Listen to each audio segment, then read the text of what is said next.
bir yıldır özlediğimiz sevgili öğrencilerimiz, 2022 yılı Melek Baba Özgürtepe Camii Yaz Kur'an Kursu açılış programına hepiniz hoş geldiniz. Programın inşallah hayırlara vesile olmasını Cenab-ı Hak'tan niyaz ediyorum.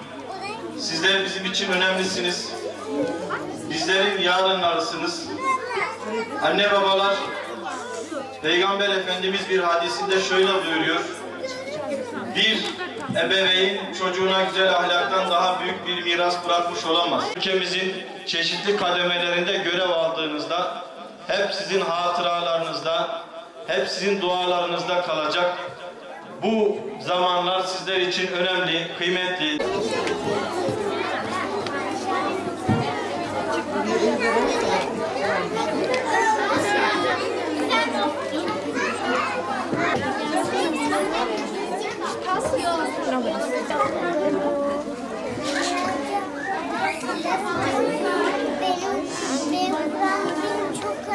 Elif benzese cimha hırla zerra resim şımşaktan hızı ayın dayın.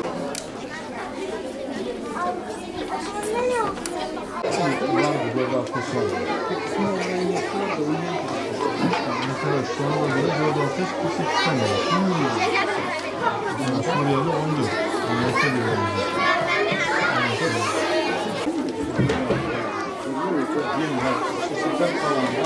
Bugün Melek Baba Özgürtepe Camisi İmam Hatibi olarak ve diğer hocalarımızla birlikte oldukça gördüğünüz gibi çok sevinçliyiz, mutluyuz.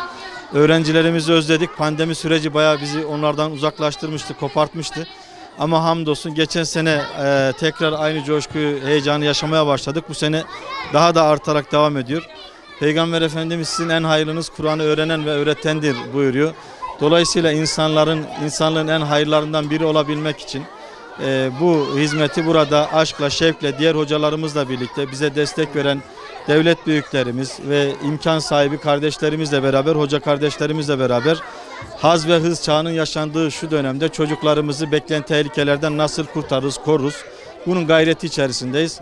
Allah velilerden, kendilerinden ve bizi yalnız bırakmadığınız için sizlerden de razı olsun. Aileler İnşallah okula gönderdikleri gibi aynı ciddiyeti ve hassasiyeti camiye gönderme noktasında da gösterirlerse seviniriz. Çünkü çocukların kişiliğinin ve karakterinin camilerde oluşması, ezan sesiyle, Kur'an sesiyle oluşması oldukça önemli. Tabii ki onlar geleceğimizde, yarınlarımızda çok büyük yerlere, mekanlara, makamlara gelecekler. Allah korkusunu taşıyan, Allah sevgisini taşıyan, helal ve haram bilinciyle saygı, merhamet, sevgisi sınırları içerisinde yetişen bir anlayışı burada kişilik ve karakterlerin oluşacağı çağda vermek buralarda mümkün oluyor. Biz buralarda aldık. Dolayısıyla onların da buralarda alacağını biliyoruz. Diğer kurslarda, faaliyetler de elbette önemli ama bununla beraber yaz Kur'an kurslarından çocukları mahrum etmesinler. Bizlerle buluştursunlar. Burada öğrencilere Kur'an-ı Kerim öğretiliyor. İtikat dersi, temel dini bilgiler, güzel ahlak, ibadetlerle ilgili namaz, oruç, hac, zekat gibi ibadetler ve beşeri ilişkilerde adab-ı muaşeret dediğimiz sofraya oturma adabı, bir büyüğe karşı konuşma hitabı, besmele ile hayırlı işlere başlama, teşekkür etme, yani paylaşma kültürü, bütün güzellikler, milli ve manevi değerlerimiz burada en güzel şekilde sevgiyle, değer vererek öğretiliyor. Bu yüzden de bura biraz bayağı bir hareketli. Burada öğrenilen tabii ki bilgiler onların sadece dünyasını değil ahiretini de kurtarma anlamında önemli. Zaten burada çocuklarımızın, yavrularımızın hedefine, gayesine biz ahiret bilincini de koyduğumuzda Hasan-ül Basri Hazretleri öyle diyor. Ey gençler diyor, biz beraberinde hedefi dünya olanın beraberinde ahireti kazandığını kimsenin görmedik. Ama hedefi ahiret olanın beraberinde dünyasını kazandığını çok gördük diyor. Elbette dünya ve ahirete yapılabilecek en büyük yatırımın, en büyük eğitimin buradan geçtiğini söyleyebiliriz. Evet, tüm ailelere, velilere sesleniyoruz. 4 Temmuz'a kadar kayıtlarımız resmi olarak devam ediyor ama onlar ne zaman isterlerse 7/24 her zaman onlara kapımız, gönlümüz, camilerimiz, kurslarımız açık. Kur'an okumayı öğreneceğiz. Namazı öğreneceğiz. Çok sevinçliyiz.